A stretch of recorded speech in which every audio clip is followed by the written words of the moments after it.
अच्छी अपॉर्चुनिटी है जहां आप जेपीसी में हैं और जेपीसी में लगातार सही बात आप कहने की कोशिश कर रही हैं। सवाल यह है कि भारत संविधान से चलेगा, सबके लिए एक कानून होगा या अलग अलग होगा। ये वक्फ बोर्ड कह दे कि ये सुप्रीम कोर्ट वक्फ बोर्ड की प्रॉपर्टी पे है, तो सुप्रीम कोर्ट के जो रजिस्ट्रार जनरल हैं उस वक्फ बोर्ड की नोटिस को कोर्ट में चैलेंज नहीं कर सकते। कि अगर राष्ट्रपति भवन को कह दे वक्फ बोर्ड कि राष्ट्रपति भवन वक्फ बोर्ड की प्रॉपर्टी पे, और वक्फ बोर्ड को राष्ट्रपति भवन को वक्फ डिक्लेयर करने के लिए कोई कागज नहीं दिखाना।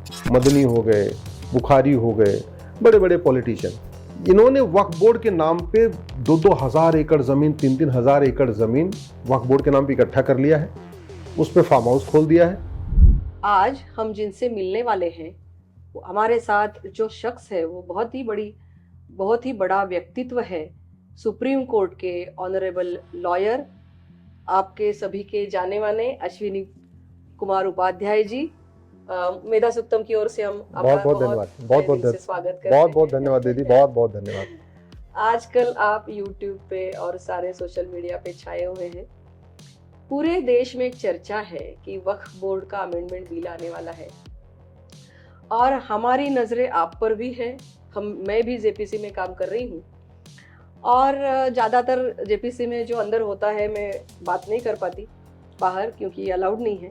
लेकिन हम सुनते हैं कि आप बहुत ही अच्छी तरह से वक्फ बोर्ड अमेंडमेंट बिल के संदर्भ में बहुत सारी बातें करते हैं। इसके पहले भी आपने अच्छी भूमिका देश हित में, आप जो विधिज्ञ हैं, आपके ज्ञान का बहुत अच्छा उपयोग अपने देश के लिए किया है। जैसे कि बोला जाए तो 370 कलम हो, 35A हो, 3 तलाक हो, 4 शादियों के बारे में आपने कुछ कहा हो, यूनिफाइड सिविल कोड के बारे में कहा हो, यूनिफाइड बैंकिंग कोड के बारे में आप हमेशा कहते रहते हैं। तो बहुत ही अच्छा योगदान आपका रहा है। तो मैंने ये सोचा कि क्यों ना मेधा सुक्तम के दर्शकों को आपको रूबरू किया जाए, और मैं आभार व्यक्त करती हूँ, धन्यवाद ज्ञापित करती हूँ कि हमारे दर्शकों के लिए आपने समय निकाला। आजकल आप बहुत भागदौड़ कर रहे हैं, बहुत बिजी है, फिर भी आपने समय निकाला। मैं बहुत अच्छा फील कर रही हूँ और बहुत ये हमारे लिए ज़्यादा उपलब्धि है कि जो बात हम नहीं कर पा रहे हैं आप बहुत अच्छी तरह से निभा रहे हैं और देश के लिए बहुत फायदेमंद रहेगा। सबसे पहले तो मैं आपको प्रणाम करता हूँ दीदी। मैं पुणे आता जाता रहता था, आपके बारे में सुनता रहता था। Thank you. आप यहाँ जब विधायक थी तब से मैं आपको जानता हूँ, अभी आप सांसद हैं। आभार आपको व्यक्त करता हूँ और आपके पास एक बहुत अच्छी अपॉर्चुनिटी है जहाँ आप जेपीसी में हैं और जेपीसी में लगातार सही बात आप कहने की कोशिश कर रही हैं। सवाल यह है कि भारत संविधान से चलेगा जी, सबके लिए एक कानून होगा या अलग अलग होगा जी। संविधान 2 शब्दों से मिलकर बना है। संविधान, ऐसा विधान जो सबके लिए समान हो, उसको कहते हैं संविधान जी। और ये मेरे हाथ में भारत का संविधान है। बिल्कुल। भारत में बहुविधान नहीं चलेगा, भारत में मजहब के आधार पर विधान नहीं चलेगा, क्योंकि मजहब के आधार पर विभाजन हो चुका है। अब हमारे संविधान निर्माताओं ने कहा, बाबा साहब अम्बेडकर, सरदार पटेल, डॉक्टर श्यामा प्रसाद मुखर्जी, अलादी कृष्णा अय्यर, ऐसे हर जगह के लोग थे। यहाँ महाराष्ट्र के कामत साहब थे। सब लोगों ने कहा कि नहीं, अब भारत में मजहब के आधार पर कुछ भी नहीं चलेगा, सबके लिए एक विधान होगा।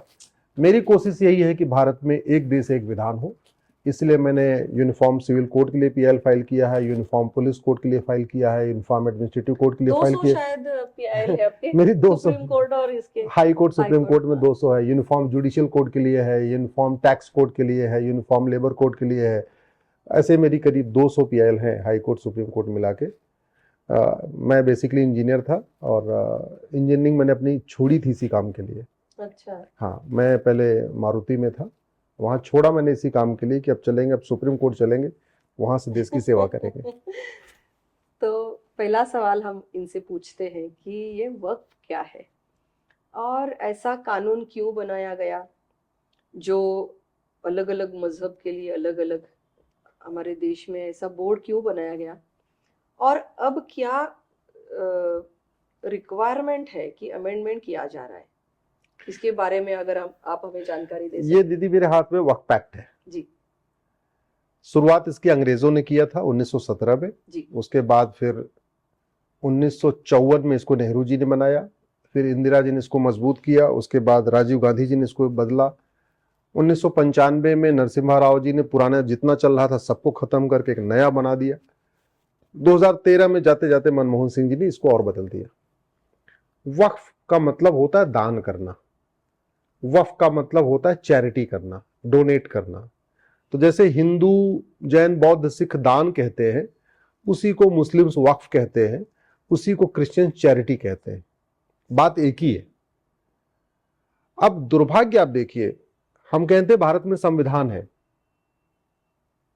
संविधान का मतलब एक देश एक विधान, जो कानून होना चाहिए सबके लिए। श्यामा प्रसाद मुखर्जी ने भी यही कहा था कि कश्मीर के लिए अलग विधान, अलग निशान और अलग नहीं होना चाहिए। तो एक देश एक विधान का मतलब ये हुआ कि फिर वक्फ एक्ट होना नहीं चाहिए। बिल्कुल।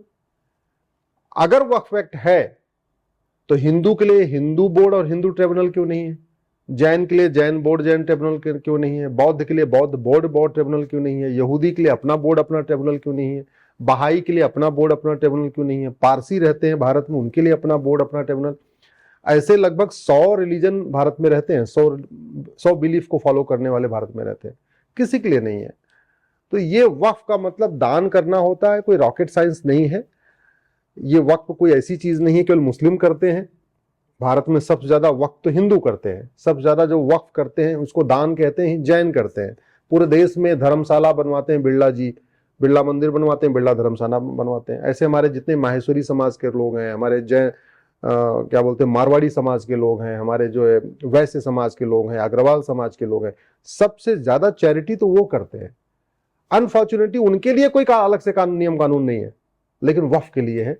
हमारा यही विरोध है कि एक देश में दो विधान नहीं चलेगा, नहीं चलेगा। 2013 में जो बहुत ज्यादा ताकत इस बोर्ड को दी गई वो क्या है? 2013 में क्या हुआ कि और 95 में पहले दी हाँ, थी। कांग्रेस की सरकार ने पुराना जो वक्फ एक्ट नेहरू जी वाला था 1954 का, उसको वापस ले लिया और 1995 में जो कानून बनाया उसमें क्या हुआ, इसको अनलिमिटेड पावर दे दिया। मतलब वो जहां हाथ रख दें वही उनकी जमीन हो गई। उनको कोई जांच नहीं करना, कोई इन्वेस्टिगेशन नहीं करना, कोई कागज नहीं दिखाना, किसी को नोटिस भेजने से पहले भी नहीं करना कि हाँ ये जमीन है किसकी नहीं है। कंडीशन क्या डाला कि एक अखबार में नोटिस देंगे कि ये जमीन वक्फ की है, अगर 30 दिन के अंदर किसी ने जवाब नहीं दिया तो वो जमीन ऑटोमेटिक वक्फ की हो जाएगी। भारत में ऐसे भी अखबार निकलते हैं जिसको 100 लोग भी नहीं पढ़ते। ऐसे भी अखबार निकलते हैं, आपके पुणे में भी निकलते होंगे, मुंबई में भी निकलते हैं, जो छपते हैं और ऑफिस में ही रहते हैं, बाहर कोई पढ़ता ही नहीं, खरीदता ही नहीं। तो उसमें यह भी नहीं लिखा कि किस अखबार में निकलना है, कि सर्कुलेशन वाइज टॉप 5 में निकलना है, टॉप 3 में निकलना है, स्टेट में जो सबसे ज्यादा सर्कुलेशन होगा उसमें निकलना, कहीं कुछ कंडीशन नहीं। 2 लाइन की नोटिस निकालना है कि 10 लाइन की नोटिस निकालना, ये भी नहीं लिखा। छोटे छोटे फॉन्ट में लिखना या बड़े बड़े फॉन्ट में लिखना, ये भी नहीं लिखा। तो बड़ी चालाकी से वक्फ बोर्ड ने क्या किया, इन्होंने अपना छोटे छोटे ऐसे ऐसे अखबारों में नोटिस देते थे जिनको कोई पढ़ता ही नहीं है, और बाद में 30 दिन के बाद कलेक्टर को कहते थे ये जमीन वक्फ की हो गई है, अब इसको तुम ट्रांसफर कर दो। इस वक्फ एक्ट में जो 1995 में नरसिम्हा राव ने, कांग्रेस ने बनाया, उसमें कलेक्टर वक्फ बोर्ड के नीचे है। वैसे जो कलेक्टर होता है, जो डीएम होता है, या जिसको कहीं कलेक्टर कहते हैं, कहीं डिस्ट्रिक्ट मजिस्ट्रेट कहते हैं, वो जिले का मालिक होता है। इवन वो कप्तान से ऊपर होता है, सबसे ऊपर होता है वो जिले का। एजुकेशन डिपार्टमेंट हो, पुलिस डिपार्टमेंट हो, रेवेन्यू डिपार्टमेंट, सबका हेड कौन होता है? डीएम होता है। आपके महाराष्ट्र में इसको डीसी कहते होंगे, कलेक्टर कहते हैं, डीसी कलेक्टर। लेकिन ये वक्फ बोर्ड जो है ये डीसी के भी ऊपर बैठा हुआ है। मतलब अगर ये कह दे वक्फ बोर्ड को कि ये जो फलाने वाला जो गांव है ये वक्फ बोर्ड का है, तो डीएम की इतनी हिम्मत नहीं है उससे बोले कि नहीं नहीं तुम गलत कह रहे हो, ये तो हम इस गांव को, ये गांव तो 3000 साल पुराना। अगर वक्फ बोर्ड कहेगा इसको खाली करा, उसको खाली कराना है। मतलब इसमें इतनी पावर दे दिया गया कि अगर सुप्रीम कोर्ट को ये वक्फ बोर्ड कह दे कि ये सुप्रीम कोर्ट वक्फ बोर्ड की प्रॉपर्टी पे है, तो सुप्रीम कोर्ट के जो रजिस्ट्रार जनरल हैं उस वक्फ बोर्ड की नोटिस को कोर्ट में चैलेंज नहीं कर सकते। उनको जाके उसी अमानुल्लाह खां, जो वक्फ बोर्ड का अध्यक्ष है, अभी तो शायद ईडी उसको जेल में ईडी पकड़ के ले गई है, उस अमानुल्लाह खां के सामने जाके हाथ जोड़ना पड़ेगा, नहीं नहीं भैया ये सुप्रीम कोर्ट है, ये वक्फ बोर्ड की नहीं है। इतनी पावर दे दिया कि अगर राष्ट्रपति भवन को कह दे वक्फ बोर्ड कि राष्ट्रपति भवन वक्फ बोर्ड की प्रॉपर्टी पे, और वक्फ बोर्ड को, राष्ट्रपति भवन को वक्फ डिक्लेयर करने के लिए कोई कागज नहीं दिखाना, उसको ये नहीं दिखाना कि ये जो मुगल गार्डन है, ये राष्ट्रपति भवन है, ये मुगलों ना, उसको बस सिंपल नोटिस भेजना है। तो राष्ट्रपति भवन के जो अधिकारी है ना, वो कोर्ट में उस नोटिस को चैलेंज नहीं कर सकते हैं, उनको जाना पड़ेगा वक्फ बोर्ड के सामने जिसने नोटिस भेजा। तो मतलब वही चोर, ट्रिब्यूनल इज फाइनल, वही चोर, वही दरोगा, वही इन्वेस्टिगेटिव ऑफिसर और वही जज, सारी शक्तियां एक ही उसको दे दिया गया है। ये गलत है, ये भारत में नहीं होता है। और अभी जो हमने अमेंडमेंट में लिखा है, मतलब आने वाला है शायद, कि अमेंडमेंट में है लेकिन पास नहीं हुआ है, लेकिन उसमें है कि डिस्ट्रिक्ट मैजिस्ट्रेट को या डिस्ट्रिक्ट कलेक्टर को ये पावर्स दिए जाएंगे। अगर डिस्प्यूट है तो वो डिसाइड करेंगे, उसके सर्च निकलेगा, सर्वेयर होगा, सब निकलेगा। उनको मिर्ची लगी है वो बोल रहे हैं कि वो बायस होंगे, वो शासकीय अधिकारी कैसे कर सकता है, ये उनका ऑब्जेक्शन है। आप क्या कहना चाहेंगे इस पर, इसके ऊपर? उनका बहुत ही विरोध है कि डिस्ट्रिक्ट कलेक्टर को ये अधिकार नहीं जाने चाहिए, क्योंकि अगर सरकार के पास, सरकार उसके ऊपर है तो उसका इफेक्ट रहेगा। नहीं, वो क्यों नहीं वो क्यों विरोध कर रहे हैं, आपको मैं बताता हूँ। जब देश आजाद हुआ तो वक्फ बोर्ड के पास 45,000 एकड़ जमीन थी, 45,000 एकड़ जमीन। आज की डेट में वक्फ बोर्ड के पास 9.5 लाख एकड़ जमीन है, यानी पिछले 75 साल में 9 लाख एकड़ जमीन बढ़ गई। वैसे मैं आपको बताऊं कि दुनिया के 50 देशों का जो क्षेत्रफल है ना, वो 10 लाख एकड़ से कम है। जैसे बहरीन का क्षेत्रफल है 75,000, मालदीव का क्षेत्रफल है 75,000 एकड़। भारत में वक्फ बोर्ड के पास लगभग 9.5 लाख एकड़ है, अभी 10 लाख एकड़ हो चुका है, 10 लाख एकड़ है, 10 लाख लेकर हो चुका है। इसका मतलब ये हुआ कि भारत में वक्फ बोर्ड के जमीन पे 12 मालदीव बन सकता है। बहरीन का क्षेत्रफल 1,75,000 एकड़ है, वक्फ बोर्ड के पास 10 लाख एकड़ है, यानी भारत में वक्फ बोर्ड के ऊपर 5 बहरीन बन सकता है। भारत में वक्फ बोर्ड के ऊपर 3 सिंगापुर बन सकता है। भारत में वक्फ बोर्ड के ऊपर 2 मॉरिशस बन सकता है। भारत में वक्फ बोर्ड के ऊपर 2 लग्जमबर्ग बन सकता है। 50 देशों का क्षेत्रफल 10 लाख एकड़ से कम है, और भारत में वक्फ बोर्ड के पास 10 लाख एकड़ जमीन है। वो इसलिए नहीं करना चाहते हैं क्योंकि सच्चाई ये है कि जैसे इसका विरोध कौन कर रहे हैं, जैसे ओवैसी हो गए, मदनी हो गए, बुखारी हो गए, बड़े बड़े पॉलिटिशियन, इन्होंने वक्फ बोर्ड के नाम पे 2-2 हजार एकड़ जमीन, 3-3 हजार एकड़ जमीन वक्फ बोर्ड के नाम पे इकट्ठा कर लिया है। उस पे फार्म हाउस खोल दिया है, उस पे उनके मैरिज हॉल चल रहे हैं, उस पे मतलब बड़ी बड़ी उस पे पार्टियां उनकी चल रही हैं, उसको उन्होंने किराए पे दे दिया है। बहुत सारी जगह तो दुकानें बना बना के उसको किराए पे उठा रखा है। मतलब दुनिया भर का उस पे वो सीधे सीधे, तो मैं अब नाम नहीं लेना चाहूंगा, लेकिन 3-4 ऐसे मैं नेताओं को जानता हूं जिन्होंने लगभग 3-3 हजार एकड़ जमीन वक्फ बोर्ड की जमीन को कब्जा करके रखा हुआ है, अलग अलग नामों से, उसको लीज पे करके, ये करके, वो करके, अलग अलग। बहुत इसका फायदा गरीब मुस्लिमों को भी नहीं हो रहा। एकदम नहीं, मैं कह रहा हूं कि भारत में 99% मुस्लिम्स को वक्फ बोर्ड का कोई फायदा नहीं मिला, जीरो। इसका सारा का सारा फायदा वो जो पॉपुलर, जो मतलब स्ट्रॉन्ग मुस्लिम्स हैं, जो बड़े मुस्लिम हैं, जो अरबपति खरबपति मुस्लिम है, या वो मुस्लिम्स जो MP वगैरह बन चुके हैं, MLA बन चुके हैं, या वो मतलब जो बड़े प्रभावशाली मुस्लिम्स हैं, वही इसका फायदा उठा रहे हैं और वही इसका विरोध कर रहे हैं। सच्चाई ये है, इस समय वक्फ बोर्ड के खिलाफ 120 PIL चल रही पूरे देश भर में, उसमें से 20 PIL तो मुस्लिम्स ने फाइल किया हुआ है। मुसलमान भी इससे परेशान है, उनकी जमीनों को भी वक्फ डिक्लेयर कर करके उस पर कब्जा कर लिया, अपना काम कर रहे हैं। तो ये अनकॉन्स्टिट्यूशनल के साथ साथ ये अपने आप में एक तरीके से मुसलमानों के भी खिलाफ है, और मैं इसको अनकॉन्स्टिट्यूशनल इसलिए कहता हूं जी। हाँ सर, आप उसको अनकॉन्स्टिट्यूशनल बोल रहे हैं, लेकिन वो बोल रहे हैं कि वो बोल रहे हैं कि ये आपको जो अमेंडमेंट है, हाँ, वो अनकॉन्स्टिट्यूशनल है। 25 section 25 and 26, article 25-26, yes, article 25 and 26 के ऊपर वो ज्यादा फोर्सफुली बोल रहे हैं कि इसके खिलाफ ये आप अमेंडमेंट ला रहे हैं।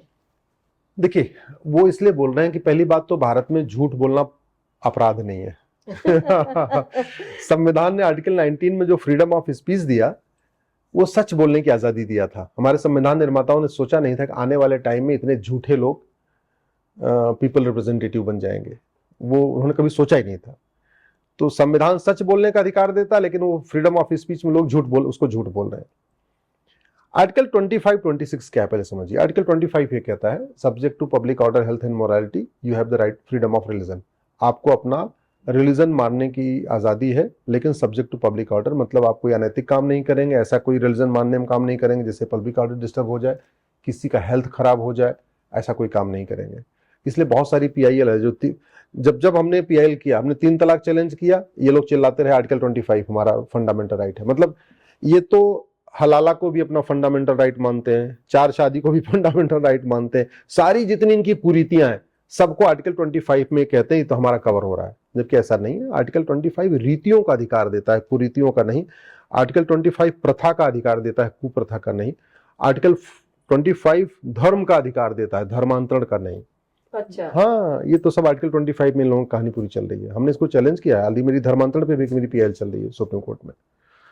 आर्टिकल 26 में ये कहा गया है कि सबको अपने अपने जो रिलीजियस प्लेस है उसको मैनेज करने का अधिकार है, मेंटेन करने का अधिकार है। लेकिन आर्टिकल 26 में ये थोड़ी कहा हुआ है कि तुम दूसरों की जमीन पे कब्जा कर लो, वहां मजार बना लो, वहां दरगाह बना लो, वहां पक्का कब्रिस्तान बना लो, वहां कुछ और बना लो, वक्फ। आर्टिकल 26 रिलीजियस प्लेस को बनाना, मैनेज करना, मेंटेन करने का अधिकार देता है। ये थोड़ी कहता है कि हाईवे के किनारे जमीन कब्जा कर लो, पहाड़ियों को कब्जा कर लो, जंगलों को कब्जा कर लो, जितने खेल के मैदान कब्जा कर लो, ऊसर जमीन, बंजर जमीन, पार्क, सब कब्जा करते जाओ। ये नहीं कहता, ये झूठ बोल रहे हैं। और झूठ इसलिए बोल रहे हैं क्योंकि संविधान में लिखा क्या है इसकी थोड़ी जानकारी बहुत कम लोगों को है। उसका फायदा OIC एंड कंपनी उठा रही है कि कुछ भी झूठ बोल दो, संविधान तो कोई खोलेगा नहीं, आर्टिकल 25, 26 में क्या लिखा कोई पढ़ेगा नहीं। लेकिन मैं तो रिक्वेस्ट करता हूं सबको एक बार आर्टिकल 25, 26 पढ़ना चाहिए, लिखा क्या है। ये इसलिए अनकॉन्स्टिट्यूशनल है क्योंकि भारत के संविधान में WAQF कहीं लिखा ही नहीं है, कहीं भी नहीं लिखा। ये जो वक्फ एक्ट बना है ना, ये संविधान के बिल्कुल खिलाफ बना हुआ है। संविधान में वक्फ कहीं लिखा ही नहीं है। तो ये कैसे इंट्रोड्यूस हुआ? बस ये बन गया तो बन गया, जैसे आर्टिकल 370 बन गई, आर्टिकल 35 बन गया, प्लेस ऑफ वर्शिप एक्ट बन गया। कांग्रेस ने, मुगलों ने यहां पे इस्लाम को फैलाने के लिए नियम कानून बनाए, अंग्रेजों ने क्रिश्चियनिटी फैलाने के लिए नियम कानून बनाया, और कांग्रेस ने दोनों का काम आगे बढ़ाया। क्रिश्चियनिटी को फैलाने के लिए भी नियम कानून बनाया और इस्लाम को फैलाने के लिए भी नियम कानून बनाया। ये वक्फ एक्ट जो नेहरू जी ने 1954 बनाया, केवल और केवल इस्लाम को आगे फैलाने के लिए बढ़ाया था, क्योंकि उसके पहले अंग्रेज 1894 में लैंड एक्विजिशन एक्ट बना के भारत की लाखों एकड़ जमीन चर्च को दे चुके थे। तो अंग्रेजों, पूरे भारत में आप देख लीजिए जहां जहां सिविल लाइन बनी है, आपके पुणे में भी सिविल लाइन है ना, हाँ, ये सब उसी 1894 वाले कानून से बनी है। और आपकी सिविल लाइन में भी ना चर्च के पास जमीन होगी, क्रिश्चियंस के पास वहां जमीन होगी। ये काम उन्होंने किया ही था, इसी काम के लिए किया था। तो 1894 में अंग्रेजों ने पूरे देश भर में अलग अलग सिविल लाइन बना बना के चर्च को एस्टेब्लिश कर दिया, मिशनरीज को एस्टेब्लिश कर दिया, चर्च अपने मिशनरीज के स्कूल खुलवा दिए, मिशनरीज के हॉस्पिटल खुलवा दिए। किसी भी देश पे कब्जा करने का 3 तरीका होता है। वहां एक कम्युनिटी का आप रिलीजियस प्लेस बनवाते जाइए, उनके हॉस्पिटल खुलवाते जाइए, उनके स्कूल खुलवाते जाइए, तो उनका वो प्रमोशन होता गया, प्रोपोगेशन। अल्टीमेटली चर्च में और आज की डेट में जो मिशनरी स्कूल है, हॉस्पिटल है, वहां पे धर्मांतरण भी बड़ा तेजी के साथ होता है।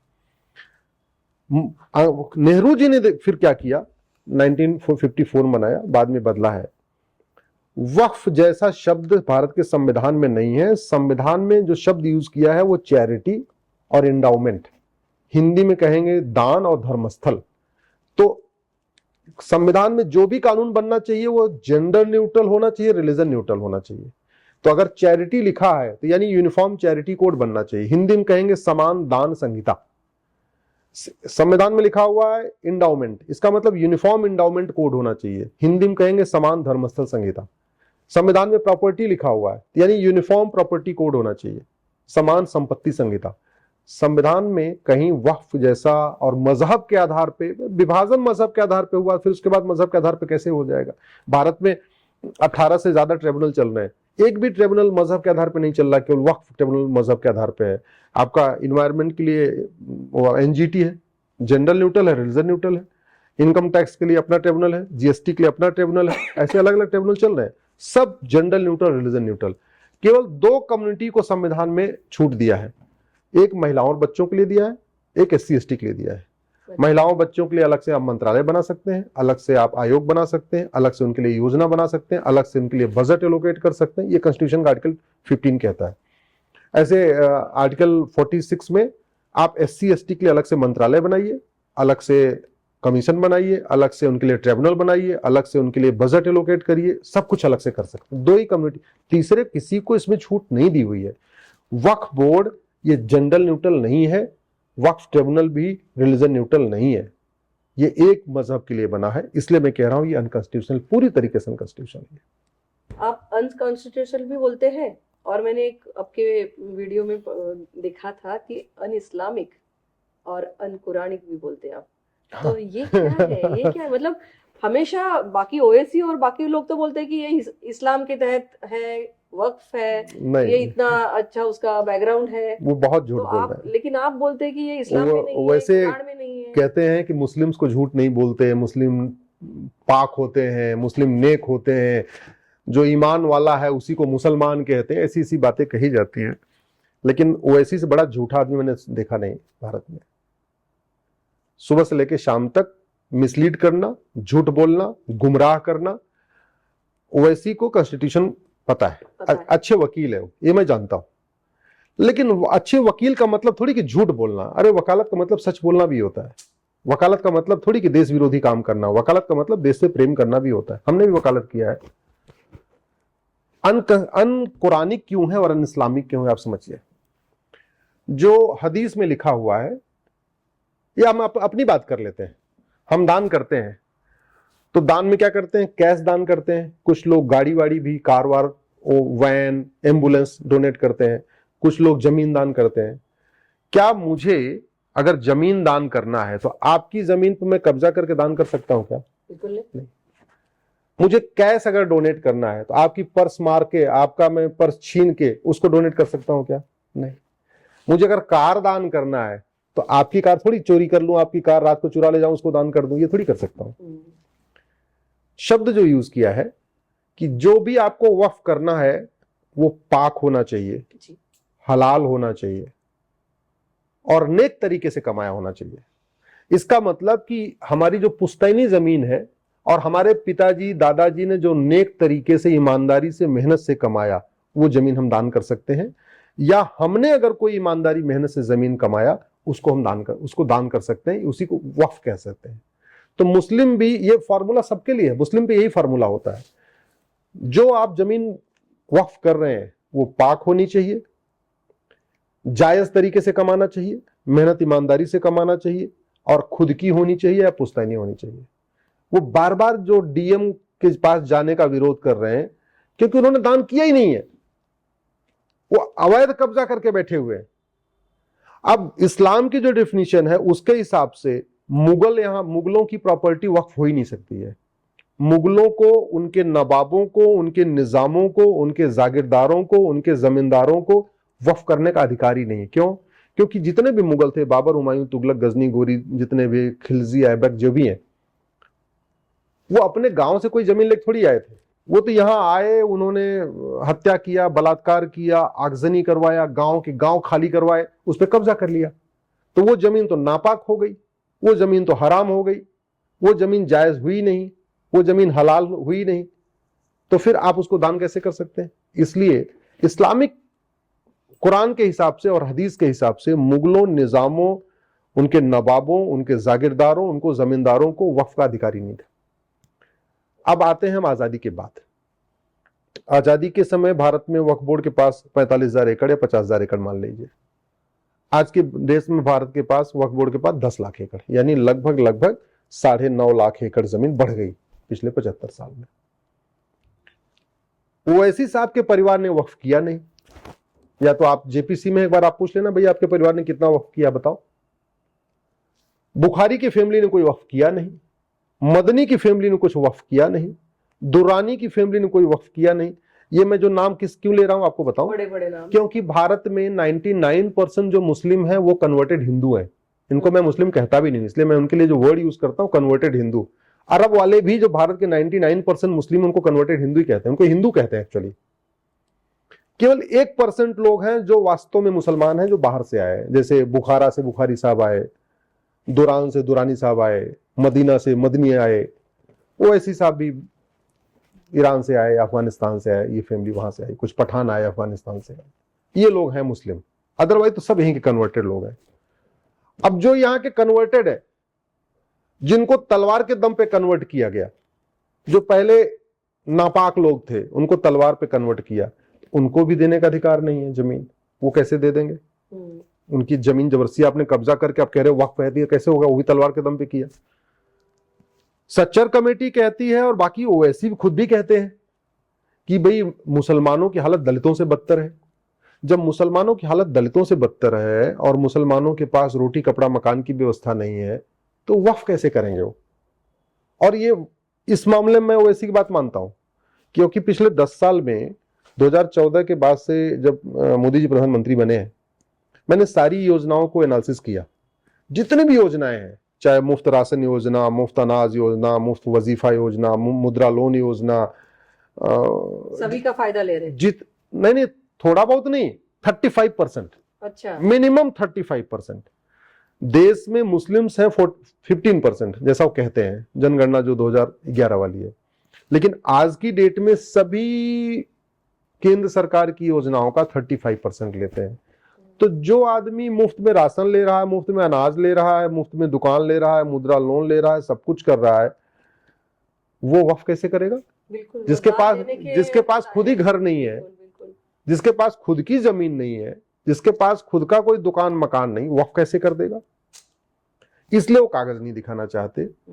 मेरा ये मानना है ये जो 9.5 लाख से ज्यादा 9.5 लाख एकड़ जमीन बढ़ी है पिछले 75 साल में, ये पूरी तरीके से इस घटिया कानून का दुष्परिणाम है। वक्फ बाय यूजर है। चारागाह जितने थे उस पर कब्जा कर लिया, गोचर जमीन पे कब्जा कर लिया, बंजर जमीनों पे जहां जहां जगह मिली वहां कब्जा करते गए, हाईवे के किनारे कब्जा करते चले गए, नदियों के किनारे काफी जमीनें होती है ना, नदी चौड़ी होती है तो वहां किनारे किनारे कब्जा करते चले गए, पहाड़ियों के किनारे कब्जे करते चले गए, जंगलों में कब्जा करते चले गए। ये पूरी जमीन अवैध रूप से कब्जा करके रखी हुई है। और कब्जा इसलिए किया, वक्फ बाय यूजर जो नरसिम्हा राव ने 1995 में जो कानून में लिख दिया था उसी का फायदा उठाया है। नेहरू जी ने जो उसको यूज किया था उसी का फायदा उठाया। अदरवाइज अंग्रेजों के समय में इतनी जमीन नहीं थी। मैंने आपको कहा कानून पहला बना 1917 में, देश आजाद हुआ 1950 में, संविधान लागू हुआ 1950 में। 1917 से 1950 में टोटल कितनी जमीन? 45,000 एकड़। और 1950 से जैसे ही नेहरू का कानून बनता है 1954 में एक जमीन बढ़ना शुरू होती है। 1995 में जैसे कांग्रेस का फिर से कानून नया वाला आता है 1995 वाला, बट फिर से जमीन बढ़ती है।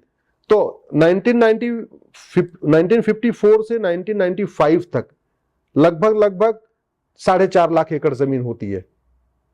1995 से अभी 24 तक आते आते फिर 4 लाख से ज्यादा हो जाती है। अंग्रेजों के टाइम में टोटल जमीन होती है 45,000 एकड़ और आजाद भारत में हो जाती है एकड़ 10 लाख एकड़। ये जो जमीन बढ़ी है केवल और केवल कांग्रेसी कानून के कारण हुई है। इसलिए कब्जा, इसलिए मैं बार बार कहता हूं इस देश को अगर बचाना है तो आपको अंग्रेजी कानून तो 100% खत्म करना पड़ेगा, क्योंकि अंग्रेजों ने एक भी कानून हमारे लिए नहीं बनाया था, हमारे देश के लिए नहीं बनाया, भारत के लिए नहीं बनाया, सनातन संस्कृति के लिए नहीं बनाया। और कम से कम 50% कांग्रेसी कानून भी खत्म करना पड़ेगा, क्योंकि कांग्रेस ने जितने कानून बनाए वो अच्छे मोटिव के साथ नहीं बनाए, अच्छे इंटेंशन के साथ नहीं बनाए। कांग्रेस ने या तो कानून क्रिश्चियनिटी को प्रमोट करने के लिए बनाया या तो उन्होंने इस्लाम को प्रमोट करने के लिए बनाया।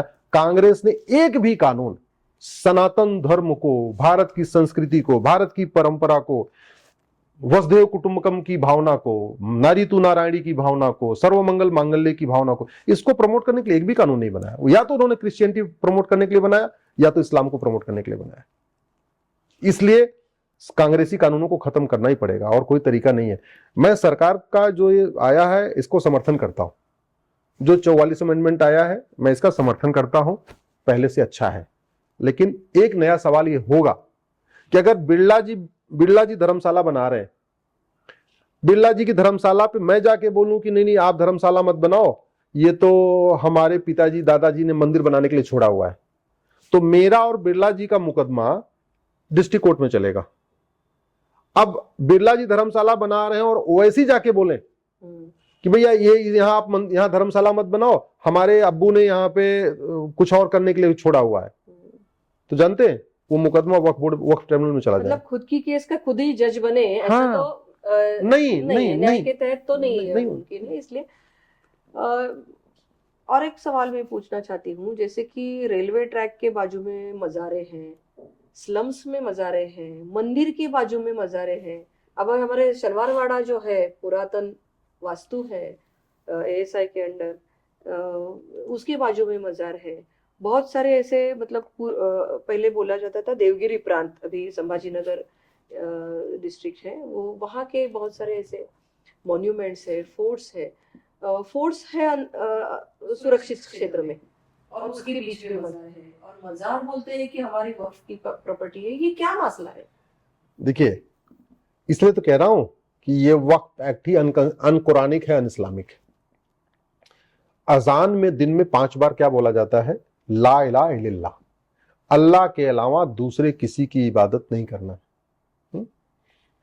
आप कभी नोटिस करना, मुस्लिम्स अपने माता पिता का भी पैर नहीं छूते।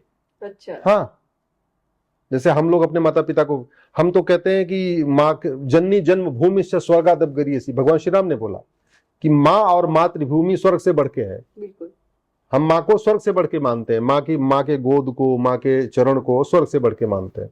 इस्लाम में इसका कॉन्सेप्ट नहीं है। इस्लाम में कहा गया ला इलाहा इल्लल्लाह, अल्लाह के अलावा और कहीं झुकना ही नहीं है।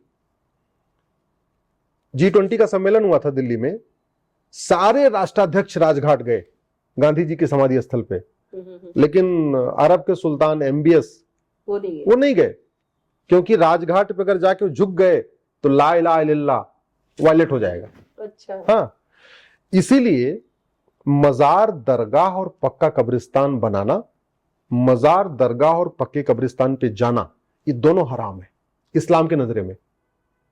इसलिए आपको कुवैत, दुबई, बहरीन, अरब, मस्कट, ओमान, कतर, कहीं पे आपको एक भी मजार नहीं मिलेगी, एक भी दरगाह नहीं मिलेगी, एक भी पक्का कब्रिस्तान नहीं मिलेगा। कुरान वही है जो अरब में है, वही भारत में है। हदीस वही है जो अरब में है, वही भारत में है। जो त्योहार मनाते हैं वो उसी तरीके से मनाते हैं जैसे अरब में मनाया जाता है। ईद उसी दिन मनाते हैं जिस दिन अरब में मनाया जाता है। जो रोजा रखते हैं शाम को वैसे ही खजूर खा के तोड़ते हैं जैसे अरब में रखते हैं। बाकी सब कुछ अरब का फॉलो होता है। अच्छा, मुस्लिम्स वहां कहीं पे दरगाह और एक भी, मैं तो कह रहा हूं कि मुझे कोई एक व्यक्ति बताए कि एक देश नहीं, वो जितने भी खाड़ी देश हैं, किसी भी खाड़ी देश में एक भी मजार कोई मुझे दिखा दे, एक भी दरगाह दिखा दे, एक भी पक्का कब्रिस्तान दिखा दे।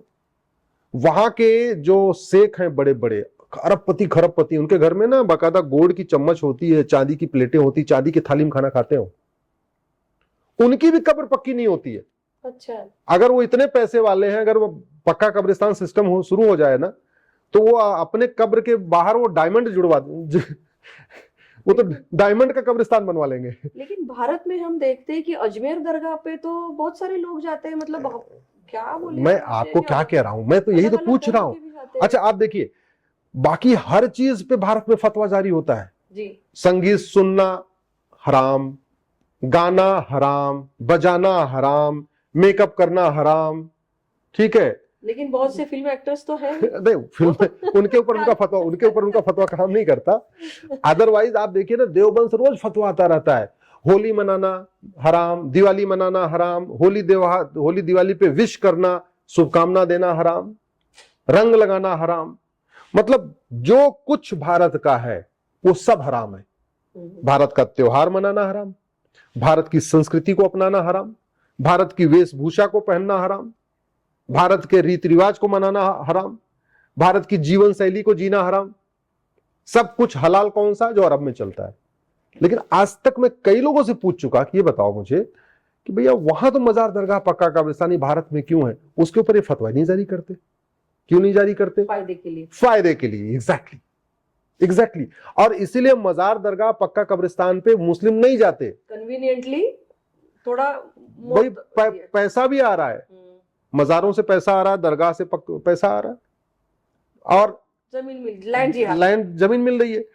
भाई अवैध आप घर कब्जा, अगर मान लो आप सड़क के किनारे घर बनाओ तो उसके तोड़ने के भी चांसेस रहेंगे। और घर बनाने के लिए आप कितना कब्जा कर पाओगे? 200 गज कर लोगे, 300 गज कर लोगे। लेकिन आपने मजार बना के सीधे 2 एकड़ कब्जा कर लिया तो आपका 2 फायदा हुआ। पहला तो आपकी सोर्स ऑफ इनकम बन गई, वहां से आपको नौकरी भी नहीं करना, बैठे बैठे वहां हिंदू तो पागल नहीं है, हिंदू मुंह, मतलब अब क्या बताऊं, कुछ कहना ठीक नहीं है, अच्छी भाषा ठीक नहीं रहेगी, ये तो कहीं भी जाके मत्था टेकना शुरू कर देते हैं। देवी देवताओं के सामने मत्था टेके चाहे न टेके, मजार दरगाह जरूर मत्था जाके टेकेंगे।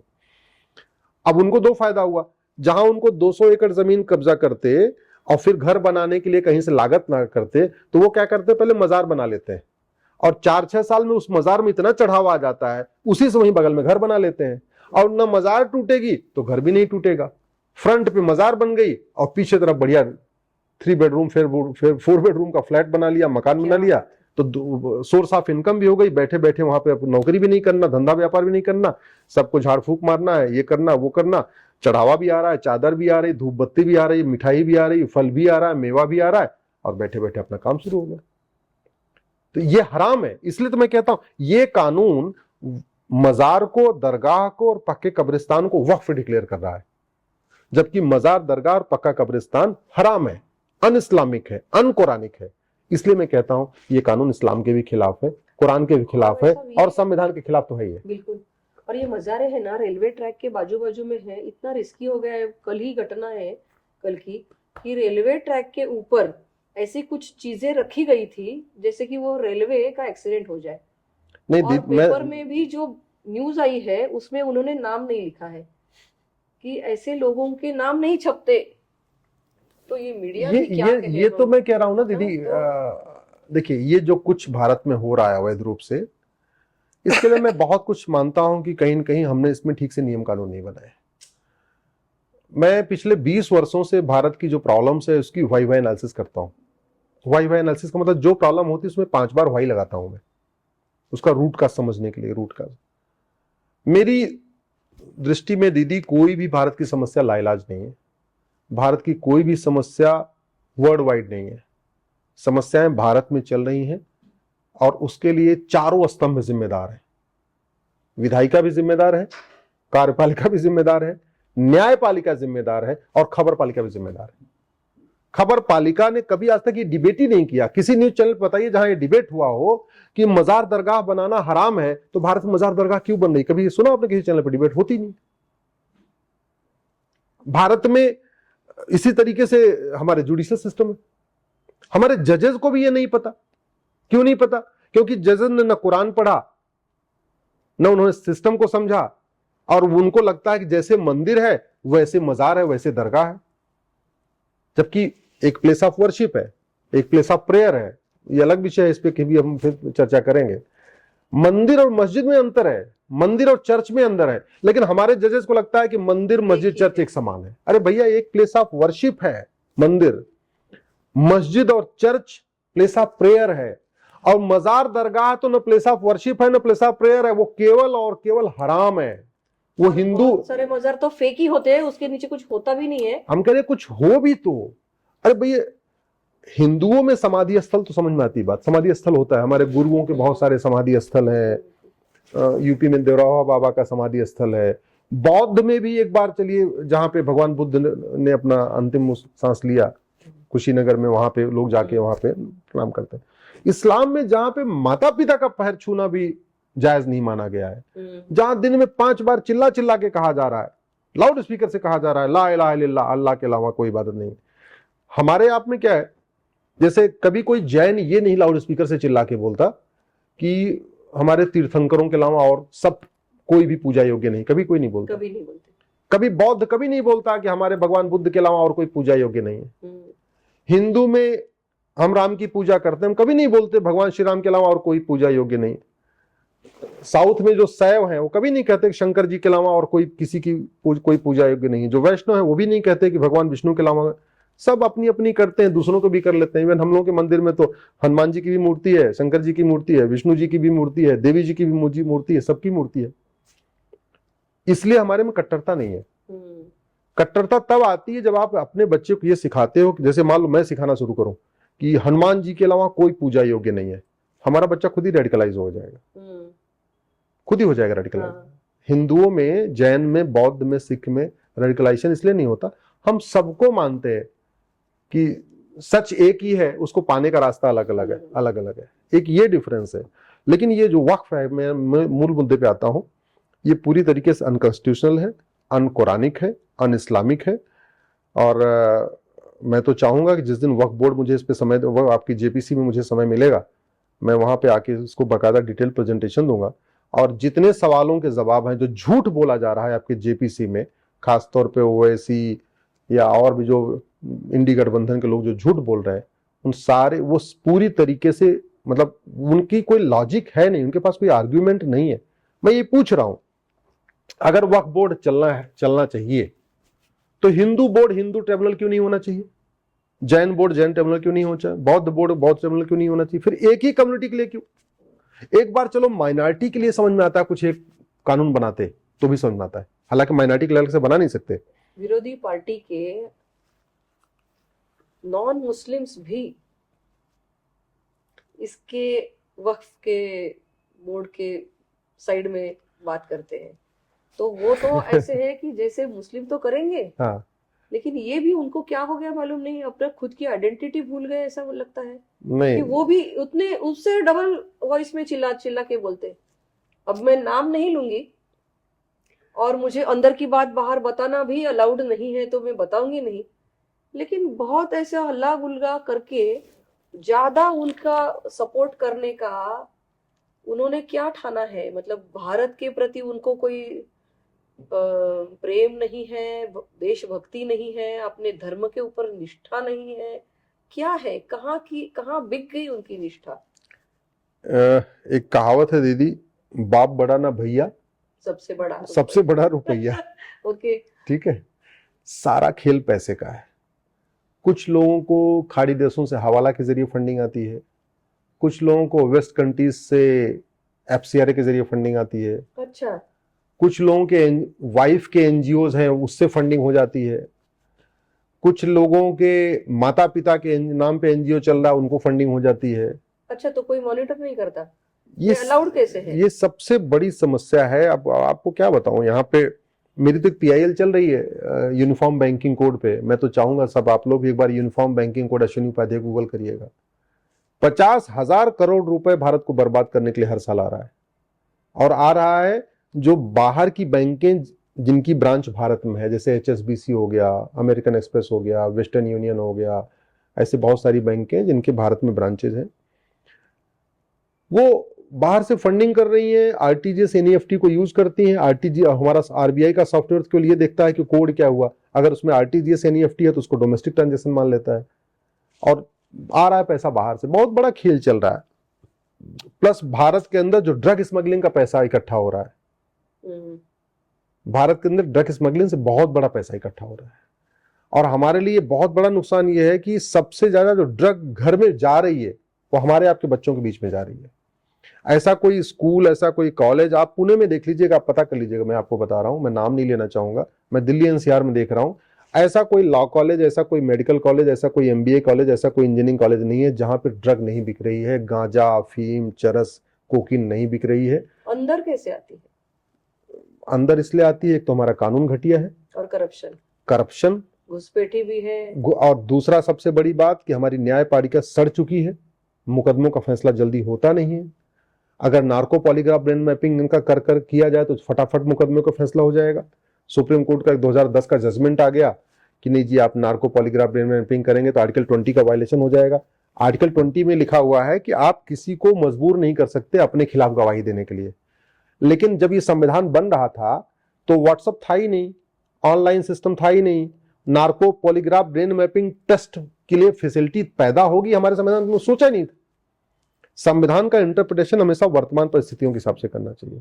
अगर हम कोई जांच करने में हमको 5 महीने लग रहा है और वही जांच हमको 24 घंटे के अंदर पूरी हो जा रही है, नार्को टेस्ट करने से, पॉलीग्राफ टेस्ट करने से, ब्रेन मैपिंग करने से, तो वो हमें करना चाहिए। तो दुर्भाग्यवश ऐसे 2-4 फैसले आ गए हैं जिसमें भी उसके कारण वो काम रुका पड़ा हुआ है, नार्को पॉलीग्राफ ब्रेन मैपिंग का। फंडिंग बहुत बड़ी मात्रा में हो रही है, करप्शन इतना है कि बॉर्डर पे करप्शन हो रहा है। ठीक है, अभी एक दरोगा पकड़ा गया, 10 लाख रुपए उसने ड्रग स्मगलर से लिया था, बरेली में पकड़ा गया, यूपी में। अब आप सोचिए कि अगर उसने ड्रग स्मगलर से 10 लाख रुपए लिया था तो किस लिए लिया था?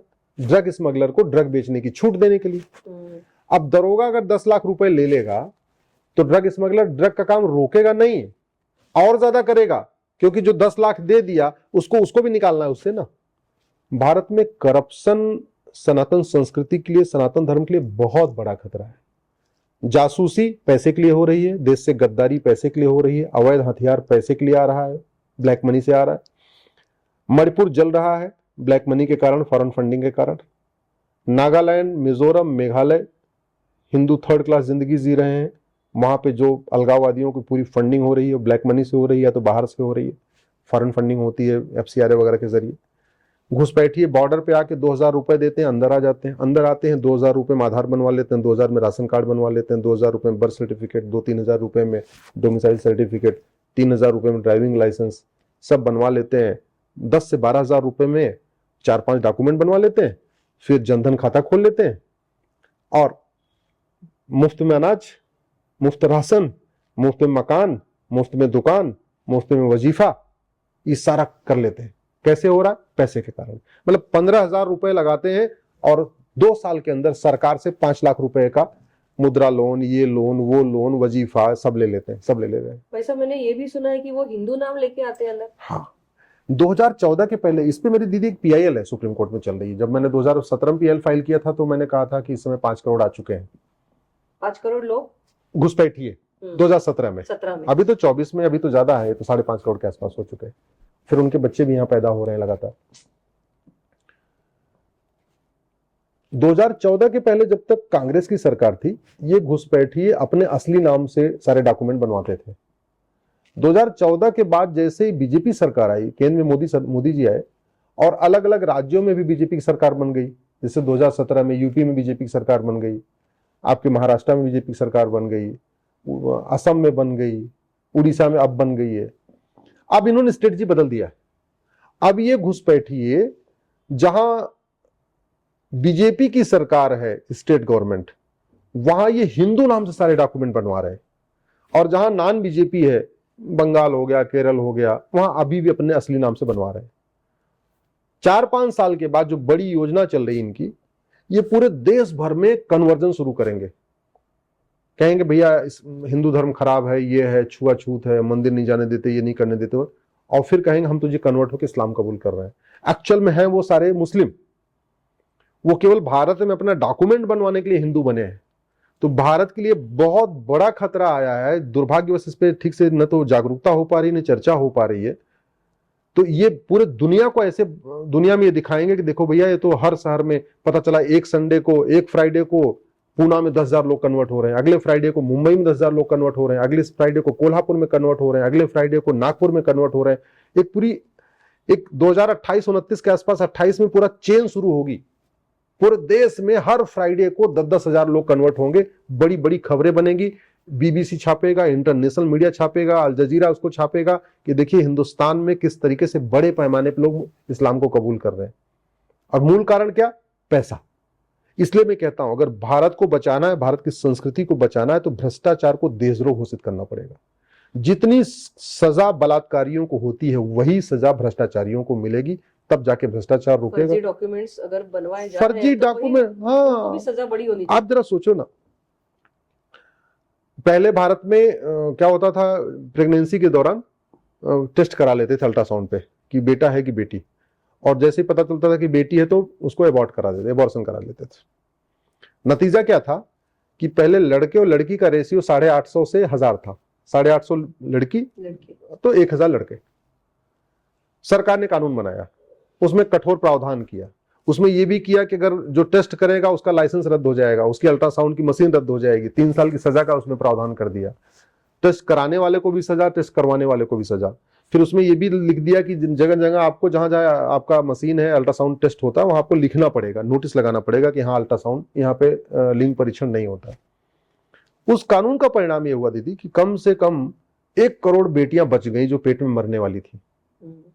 और देखिए रेशियो बढ़ गया, अभी लगभग 950 आने वाला है। 950 से 1000 हो गया, जो पहले 850 1000 था। तो एक कानून ने करोड़ों बेटियों को जिंदगी दे दिया, नहीं तो मार दी जाती, वो पेट में ही मार दी जाती। कड़ा कानून हो तो, यस, कड़ा कानून हो। मैं तो ये कह रहा हूं कि जैसे हमारा बांग्लादेश का बॉर्डर 4000 किलोमीटर का है, तो इतने जल्दी वहां बाउंड्री बनाना मुश्किल है। थोड़ा जिगजैग भी है, ऐसे ऐसे करके पूरा बाउंड्री है वो, मैं देखा हुआ जाके मैंने वहां पे। कम से कम एक कानून बना दें कि घुसपैठ करना और घुसपैठ करवाना गंभीर अपराध है, पकड़े जाने पे 10 से 20 साल सजा होगी। और पूरे 4000 किलोमीटर पे, हर एक 500 मीटर पे, 1 किलोमीटर पे बड़े बड़े वो लगवा दिए जाए, होर्डिंग, जिसमें ये लिखा रहे कि भारत में घुसपैठ करना करवाना गंभीर अपराध है, पकड़े जाने पे 10 से 20 साल सजा होगी। मैं गारंटी के साथ कहता हूं, वो बोर्ड देख के आधे लोग भारत में भाग जाएंगे। अगर हम एक कानून बना दें कि फर्जी डॉक्यूमेंट बनाना गंभीर अपराध है, और उसका बाकायदा जैसे जहां आधार बनता है वहीं पे एक बोर्ड लगा रहे, आधार बनाना और बनवाना गंभीर अपराध है, पकड़े जाने पे 10 से 20 साल सजा होगी। जहां जहां आधार है पूरे भारत में, ये मैंडेटरी कर दिया जाए कि जहां आधार बनता है वहां ये बोर्ड लगेगा। जहां आपका बर्थ सर्टिफिकेट बनता है नगर निगम में, वहां पे बड़ा बड़ा बोर्ड लगा दिया जाए, फर्जी बर्थ सर्टिफिकेट बनाना बनवाना गंभीर अपराध है, 10 से 20 साल सजा होगी। जहां आपका डोमिसाइल सर्टिफिकेट बनता है, जहां आपका राशन कार्ड बनता है, जो भी डॉक्यूमेंट जहां बनता है वहां बड़ा बड़ा अगर बोर्ड लगा दिया जाए, मैं गारंटी के साथ कहता हूं 80-90% फर्जी डॉक्यूमेंट बंद हो जाएगा और एनआरसी की जरूरत ही नहीं पड़ेगी। केवल एक हमने कानून बनाया, घुसपैठ करना और उनकी मदद करना दोनों सीरियस क्राइम है। ये जितने 2-2 हजार लोग को लेके बनवाते हैं ना, ये उनका मोबाइल नंबर रखते हैं, ये खुद ही फोन करके बोलेंगे भैया तू भारत छोड़ के भाग जा, तेरे चक्कर में तू भी जेल जाएगा, मैं भी जेल जाऊंगा, काम कर तू जा। ये खुद ही पीछे पड़ जाएंगे। केवल जगह जगह शहरों में बड़े बड़े बोर्ड लगाने की जरूरत है, बस अड्डों पे, रेलवे स्टेशन के किनारे, जहां जहां बड़ी बड़ी झुग्गियां हैं, जहां ये रहते हैं, नदियों के किनारे, पहाड़ों के किनारे, पहाड़ियां जहां कब्जा, वहां केवल बोर्ड लगा दिया जाए कि आपको 3 महीने का समय दिया जाता है, भारत छोड़ के भाग जाओ नहीं तो जेल में जाओगे। इतना कर दिया जाए, मेरा ऐसा मानना है 80% घुसपैठिए खुद ही भाग जाएंगे। हमारे यहाँ के जो मददगार उनको खुद ही भगा देंगे। अल्टीमेटली उनकी मदद कौन करता है? लेखपाल करता है, पटवारी करता है, आधार बनाने वाला करता है, आरटीओ ऑफिस का दलाल करता है। जब उनकी खुद जान खतरे में आ जाएगी ना, ये खुद ही इनको छोड़ छोड़ के भगाएंगे। अभी वो इसलिए चल रहा है, एक तो फर्जी डॉक्यूमेंट बनवाना गंभीर अपराध नहीं, फर्जी गवाही करना गंभीर अपराध नहीं। ये पकड़े जाते हैं तो 4 फर्जी गवाह पकड़ लेते हैं। जैसे अगर हमने फर्जी गवाही को सीरियस क्राइम बना दिया तो पति अपनी पत्नी के लिए फर्जी गवाही नहीं करेगा भाई अपने भाई के लिए झूठी गवाही नहीं देगा, क्योंकि झूठी गवाही का अभी हो क्या रहा है, झूठी शिकायत करना कोई क्राइम नहीं है, झूठा एफआईआर लिखना कोई क्राइम नहीं है, पुलिस झूठी जांच कर दे कोई क्राइम नहीं है, झूठा मुकदमा दाखिल करना कोई क्राइम नहीं है, झूठी गवाही करना कोई अपराध नहीं है, जज साहब झूठा फैसला दे दे तो भी कोई अपराध नहीं है। तो ये जो सारा खेल चल रहा है, झूठा आधार बनवाना, झूठा राशन कार्ड बनवाना, झूठा बर्थ सर्टिफिकेट, झूठा डोमिसाइल सर्टिफिकेट, झूठा ड्राइविंग लाइसेंस, झूठा पासपोर्ट, ये क्राइम नहीं है। जो अपराध भारत में है ये चीन में नहीं है, सिंगापुर में नहीं है, जापान में नहीं है, कोरिया में नहीं है, डेनमार्क में नहीं है, न्यूजीलैंड में नहीं है, रूस में नहीं है। क्यों? कानून कठोर है। जो अब समस्या भारत में है वो दुबई में नहीं है, कुवैत में नहीं है। दुबई में अवैध निर्माण नहीं होता, दुबई में धर्मांतरण नहीं होता, दुबई में घुसपैठ नहीं होती, दुबई में लव जिहाद नहीं होता, दुबई में लैंड जिहाद नहीं होता, दुबई में कोई खाने में नहीं थूकता, दुबई में कोई, यहां तो कैसे कैसे वीडियो आ रहे, खाने में थूकने का आया, अरहर की दाल में लैट्रिन करने का वीडियो आया, रसगुल्ले के ऊपर पेशाब करने का वीडियो आया, सब कुछ हो रहा है। आखिर दुबई भी तो इस्लामिक कंट्री, वहां क्यों नहीं हो रहा है? कानून का खौफ। शिक्षा में संस्कार हो, कानून का खौफ हो, 2 ही तरीका होता है किसी को, और ये भारत का सिद्धांत है। भगवान श्री राम ने बोला था भय बिन होए न प्रीत। भगवान कृष्ण ने कहा था सठे साठम समाचरित। न हमने शिक्षा में संस्कार डेवलप किया, वो अंग्रेज जो चले सीबीएसई बोर्ड खोल के गए थे 1929 में, आज भी चल रहा है, हमने बदला नहीं। आईसीएसई बोर्ड मिशनरियों वाला चल रहा है, मदरसा चल रहा है, मिशनरी स्कूल चल रहा है, कॉन्वेंट उनका चल रहा है। हमने न शिक्षा, न तो हमने वैदिक जो गुरुकुल शिक्षा व्यवस्था थी उसको इस्टेब्लिश किया, और ना हमने कानून का खौफ पैदा किया कि गलत करोगे तो भैया आपकी फिर कोई बचा नहीं पाएगा, वो खौफ नहीं पैदा किया। इसी के नाते अराजकता है भारत में। तो आज जो अवस्था है भारत की, तो आपको लास्ट में आपका सजेशन चाहूंगी कि इस अमेंडमेंट बिल के ऊपर आपका सजेशन क्या है? आप ये मानते हैं कि जो अभी अमेंडमेंट में 44 चेंजेस लाए हैं वो अच्छे हैं, या कुछ और भी लाना चाहिए? आपका सजेशन क्या है? और ये भारत की इस अवस्था को बदलने के लिए फायदेमंद होगा या नहीं? आपकी लास्ट कमेंट। देखिए दीदी, पहली बात तो मैं इसके साथ में इसलिए हूं इस अमेंडमेंट के क्योंकि पहले से अच्छा हो जाएगा जी। पहले से बेटर हो जाएगा। लेकिन वो कहते हैं ना, जिस टायर में 44 छेद हो जाए तो फिर उसमें पंचर नहीं बनवाना चाहिए, उस टायर को बदल देना चाहिए। अगर इस कमरे में 44 जगह से पानी टपक रहा हो तो फिर 44 जगह रिपेयर नहीं करना चाहिए, उस छत को उड़ा देना चाहिए, एक नई छत बना देना चाहिए। तो इसलिए मेरा ये मानना है सबसे अच्छा है इसको खत्म कर दिया जाए, uniform charity code, uniform endowment code, uniform property code बनाया जाए, न वक्फ बोर्ड हो न वक्फ ट्रिब्यूनल हो। अदरवाइज अभी के लिए तो ठीक है, और फिर इसको रेट्रोस्पेक्टिव लागू किया जाए। अच्छा, हाँ वो जरूरी है, वो जरूरी है बिल्कुल कि ये आप और रेट्रोस्पेक्टिव कर सकते हैं भाई। 1991 में मैं आपको जानकारी भी दे देता हूं, आप जेपीसी में इसको बोलना, 1991 में प्लेस ऑफ वर्शिप एक्ट बना था जी, और विथ इफेक्ट फ्रॉम 15 अगस्त 1947। अच्छा, हाँ, वो रेट्रोस्पेक्टिव लागू हुआ है। प्लेस ऑफ वर्शिप एक्ट में ये कहा गया है कि ये कानून 15 अगस्त 1947 से लागू होगा। तो वैसे ही जो वक्फ अमेंडमेंट एक्ट आया है ये भी 15 अगस्त 1947 से लागू होना चाहिए, क्योंकि 15 अगस्त 1947 में 45,000 एकड़ जमीन थी वक्फ बोर्ड के पास। तो फिर 45,000 एकड़ जमीन के बाद जो ये 9 लाख एकड़ जमीन बढ़ी, इस सभी जमीन की ऑडिट होनी चाहिए। ये सभी जमीन पे लोगों को कागज दिखाएं, अपना अपना दिखाएं अगर उन्होंने वक्फ किया है, कुछ किया है तो।